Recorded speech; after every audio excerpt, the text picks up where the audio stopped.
iPhone SE 2020 release date, price, specs and all you need to know. Apple's iPhone 9 is actually the new iPhone SE 2. The iPhone SE 2020 is Apple's brand new cheap iPhone, starting at just $399, yet it still offers the specs, camera and screen size of something that's been much more expensive before today. The new iPhone SE isn't called the iPhone 9, as some had expected, as the company has decided to the SE moniker first used in 2016, so we'll be calling it the iPhone SE 2020 for clarity here, and no, Apple hasn't told us officially what the SE stands for.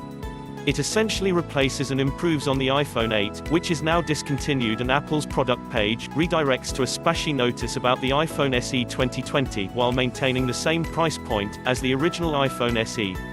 Apple launched the new iPhone SE to muted fanfare this time around, thanks to the changing times around us all, delivering it on press release rather than calling in journalists from around the world to a congregate in the Steve Jobs Theater. Here's everything we know about Apple's new and cheaper iPhone, and it's good news if you were missing the home button after 2019's all-screen lineup. The iPhone SE 2020 release date is set for Friday, April 24th, and pre-orders are open now. They began on Friday, April 17th through Apple's official website and other retailers. The iPhone SE price starts at $399, meaning it's the same price in the US as the original iPhone SE, but higher in the UK.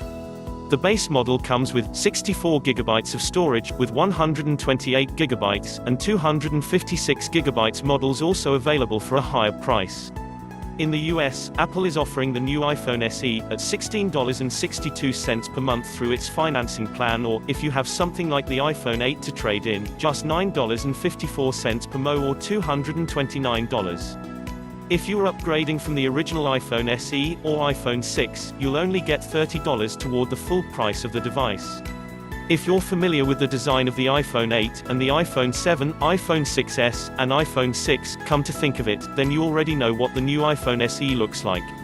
It's backwards compatible with all iPhone 8 cases, and has the same 4.7-inch Retina HD display, as found on the last 4.7-inch model, 1334 by 750, with a 326 pixels per inch sharpness. It gets the same True Tone technology as the latest models too, enabling it to adapt to the lighting conditions around you, and make the screen's white balance to warmer or cooler. It's also using the haptic touch system that Apple brought to the iPhone 11 range, where a long press will activate a separate menu, and buzz designed to replicate the feeling of a physical press. As the design is almost identical to an iPhone 8, that means there's a Touch ID home button built into the bottom bezel on the phone's front. You'll be able to unlock your phone with your fingerprint using this, rather than using Face ID, as on other modern iPhones, which for some people will be a little simpler to use, if a tiny bit less secure. It also means there's no notch here, as there is on several recent iPhone models. Instead, there's a bezel at the top of the display, as well as at the bottom, with the top bezel housing the selfie camera. The phone is IP67 dust and water resistant, which means it'll be able to survive the odd splash of water or outing in the rain. You've got the choice of 3 colors, black, white or product red, that's just another name for red. On the bottom edge of the iPhone SE, you'll find a lightning connector for charging your device. As was widely expected, there's no 3.5mm headphone jack, so you'll have to purchase an adapter if you want to use wired headphones. While the design of the iPhone SE 2020 might seem similar to the iPhone 8, inside it's a different story.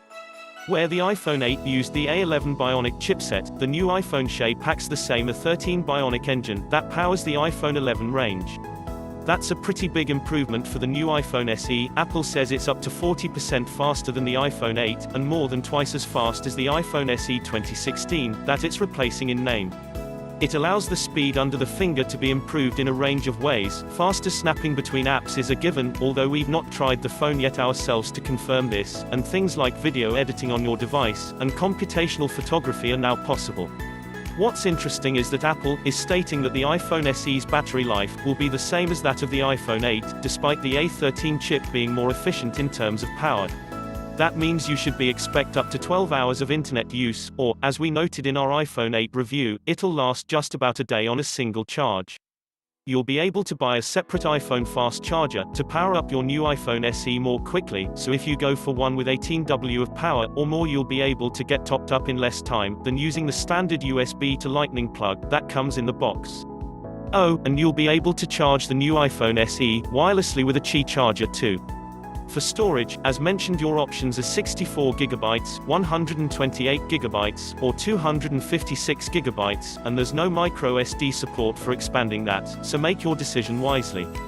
According to a listing on China Telecom, the iPhone SE will come with 3GB of RAM. Apple hasn't confirmed this, and it's unlikely to officially give us this sort of detail, so we'll have to wait for someone to tear down the new phone to confirm it. This same report also says the cell inside the phone is 1821 mAh, which is the same as the battery inside the iPhone 8. The phone will come running the latest version of iOS 13 out of the box, so you can expect all of the software features that the most recent iPhones have. The new iPhone SE 2020 camera is where Apple has placed a lot of importance, talking about the extra capabilities it'll be imbued with. It'll be based on similar specs to those seen in the iPhone 8, which comes with a 12MP sensor and an f1.8 aperture for fairly decent low-light photos, although it'll be a far cry from the high-end photography features of the iPhone 11 range. If you want a strong performance at night mode, you won't be getting it with the iPhone SE 2020, despite having the more advanced image processor inside. Despite only packing a single sensor, not even the dual sensor setup found in the iPhone 8 Plus, Apple is still lauding this as the best single sensor snapper it's ever created, thus making it even better than the iPhone XR's camera. So while the hardware seems very similar to that in the iPhone 8, with a 6-element lens setup and optical image stabilization, the A13 chipset allows for better correction of shape during video playback, as well as a smart image processor to make your snaps look better. It also brings portrait mode, and the full gamut of effects, from standard background blur to the odd high key light mono, to the single sensor as well, as we saw with the iPhone XR. Like that model, it'll only be able to add those effects to snaps of humans, but our review of the XR found that it was a poor relation to the portrait capabilities of a phone like the iPhone XS, which has extra hardware to do the job. The front-facing camera has been given the same algorithmic upgrade as the rear sensor, meaning portrait mode selfies without the need for a separate sensor to check the depth and find the subject. However, what Apple has done here is bring its smart computational photography to a cheaper iPhone, meaning it'll let the onboard engine do the work in terms of making your pictures look as good as they can. It'll be as good as the iPhone 11 range at working out what's being photographed and analyzing each section, even going as far as dividing up the separate elements of facial features and brightening and sharpening where needed.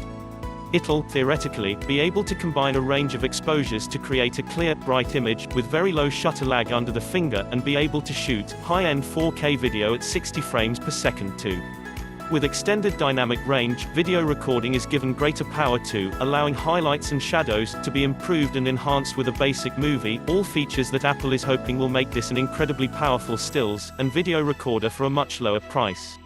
Given that the new iPhone SE is coming with a similar price tag to the iPhone 8 but with the promise of much better photos, you can see why Apple is going to be making a big deal about the camera upgrade. How does the iPhone SE 2020 compare to the iPhone 11 range? Well, for starters, the iPhone SE 2020 will be a much cheaper device than the entry-level iPhone 11, as you've probably worked out. In fact, it's half the cost. A lot of what's been sacrificed to keep the price down is in the design, the screen technology, and quality on the iPhone 11 is far ahead of that in the new iPhone SE, which is using the same screen setup as the iPhone 8 from 2017. By repurposing the iPhone 8's design and imbuing it with a faster engine and the smarts that allows, Apple was able to offer the cheaper iPhone, in the same way it launched the iPhone SE in 2016, all the benefits of the older design, but with more powerful innards. Users who hate the thought of losing the home button should be really considering checking the new iPhone SE out as soon as possible. We'll try and get our hands on one as soon as we can to tell you how it performs, as it'll likely be the last phone Apple makes with this piece of physical hardware. Don't forget, it's not actually a clickable button.